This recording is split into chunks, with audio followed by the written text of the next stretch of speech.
हजरत इब्राहिम ने कहा, आओ दुआ करें कि खुदा हमें क़यामत के दिन बख्श दे। उसने कहा, नहीं, मैं नहीं कर सकता। हजरत इब्राहिम ने पूछा, क्यों नहीं कर सकते? उसने जवाब दिया, मैं 3 साल से एक दुआ कर रहा हूं, लेकिन अभी तक कबूल नहीं हुई। अब शर्म आती है कि खुदा से कोई दुआ मांगूं और वो कबूल न हो। फिर हजरत इब्राहिम ने पूछा कि वो कौन सी चीज है जो तू दुआ में मांगता है? उसने कहा, एक दिन मैं खुदा की इबादत कर रहा था कि अचानक एक निहायत खूबसूरत लड़का वहां से गुजरा, जिसके चेहरे पर नूर था। वो कुछ जानवर चरा रहा था जो बहुत मोटे, ताजे और खूबसूरत थे। ये सब देखकर मैं बहुत खुश हुआ। मैंने उस लड़के से पूछा कि ये जानवर किसके हैं?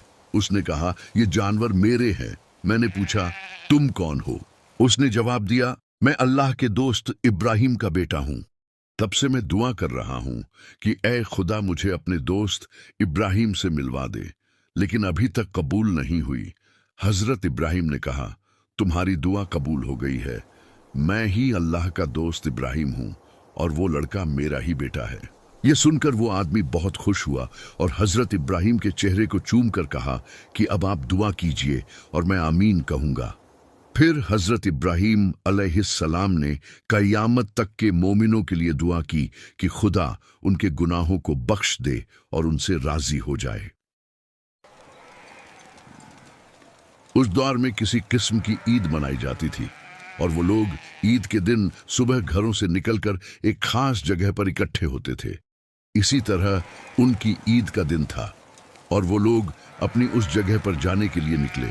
लेकिन इब्राहिम अलैहिस्सलाम उनकी ऐसी रस्मों में जाना पसंद नहीं करते थे, तो उन लोगों ने इब्राहिम अलैहिस्सलाम को बुत खाने की रखवाली का काम दिया और खुद चले गए। उनके जाने के बाद इब्राहिम अलैहिस्सलाम ने बर्तन में कुछ खाना लिया और बुत खाने में चले गए। वो हर एक बुत के पास खाना ले जाते और उसे कहते कि खा लो और कुछ बात करो। जब कोई जवाब न मिलता तो वो कुल्हाड़ी से उस बुत के हाथ और पैर तोड़ देते। इसी तरह उन्होंने ये सारे बुतों के साथ किया और आखिर में उस कुल्हाड़ी को उनके एक बड़े बुत के गले में लटका दिया। जब बादशाह और सारी कौम के लोग वापस आए और उन्होंने अपने बुतों को उस हालत में देखा, तो कहने लगे कि जिसने भी यह हरकत हमारे खुदाओं के साथ की है उसे कत्ल किया जाएगा।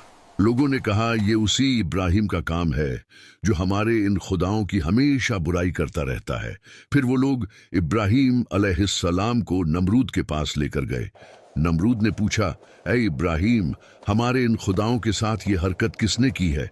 इब्राहिम अलैहिस्सलाम ने जवाब दिया कि ये हरकत उनके इस बड़े बुत की है। चाहो तो पूछ लो उससे, अगर वो बोल सकता है तो। उन सब लोगों के पास कोई जवाब नहीं था, क्योंकि वो जानते थे कि उनके बुत बोल नहीं सकते हैं। फिर नमरूद ने अपनी कौम से पूछा कि इब्राहिम के साथ क्या किया जाए, तो सब ने कहा कि इब्राहिम को आग में जलाकर सजा देनी चाहिए।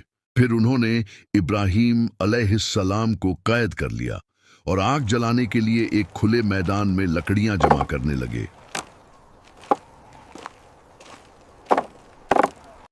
फिर जिस दिन इब्राहिम अलैहिस्सलाम को आग में डाला जाना था, उस दिन नमरूद अपने लश्कर के साथ मैदान में आया और उसके लिए दूर एक ऊंची जगह तैयार की गई ताकि वो इब्राहिम अलैहिस्सलाम को जलता हुआ देख सके।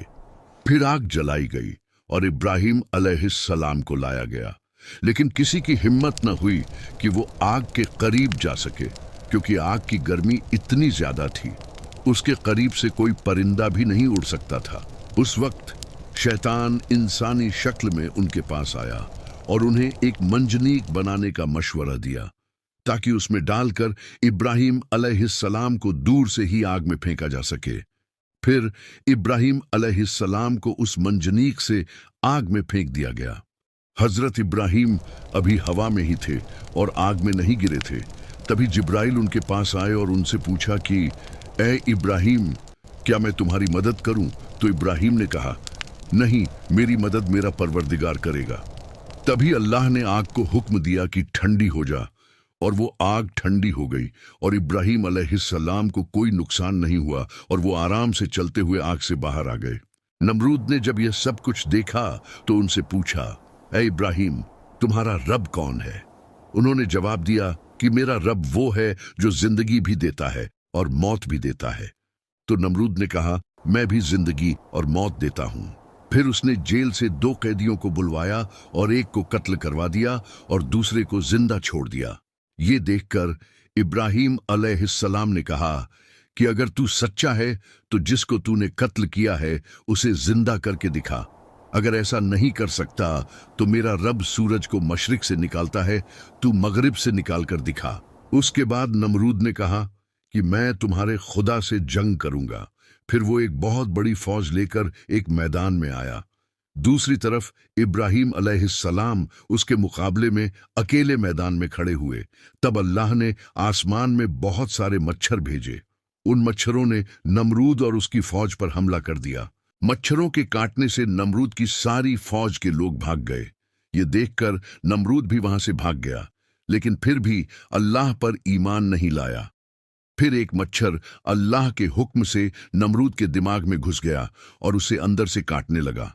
मच्छर के काटने से नमरूद को इतनी तकलीफ होती थी कि वो अपने नौकरों से अपने ही सर पर मारने को कहता था ताकि कुछ सुकून मिले।